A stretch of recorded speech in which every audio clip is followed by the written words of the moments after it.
Ingeresa Queen Elizabeth II dhi nyime. Ringre Malkia ne osegole kare par kingi ma Balmoral ka olokode apaya magikone dichwale nyaka boma ma London ne ik mare ma bende dhi timore tarik 19 dweni.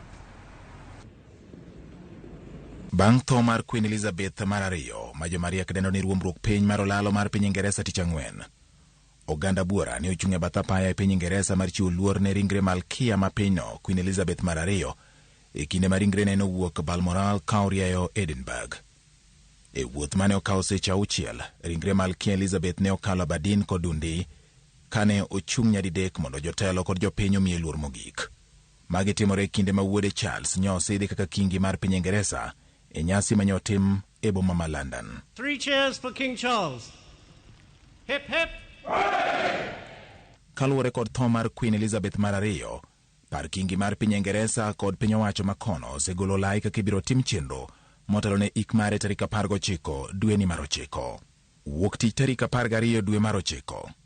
King Charles III, ma en Charles mar adek mobedo kingi e ligendre mar joka kingi e piny Ingeresa, biro timo limbe Westminster, kama jood bura duto mag pinyno biro ywore kendo bage romo mar timo mos ne joka kingi kaluwore kod tho mar Queen Elizabeth mar ariyo.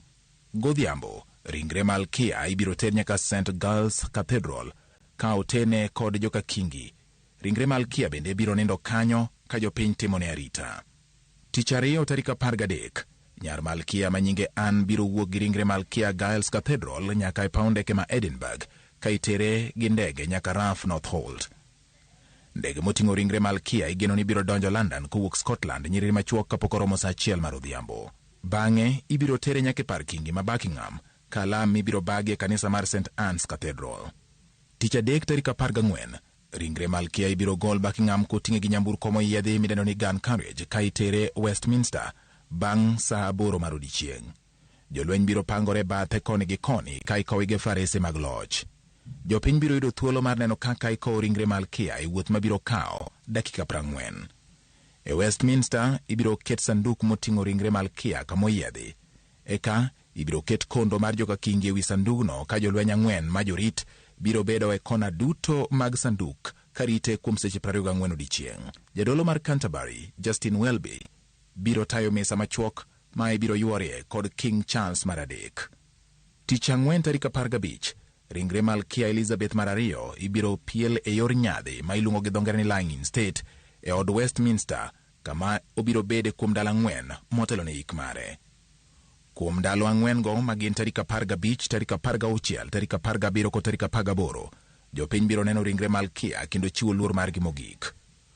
Okinyi ma tarik 19, ringre Malkia ibiro gol ka itero nyaka Westminster Abbey kama bang'e ibiro tere Wellington Ark eka obiro chwe nyaka Windsor. Nyamburko moyiedhi bang'e biro kawo ringre Malkia ka itere St. George's Chapel kama ibiro time nyasi mogik. George Bati, Ramogi TV.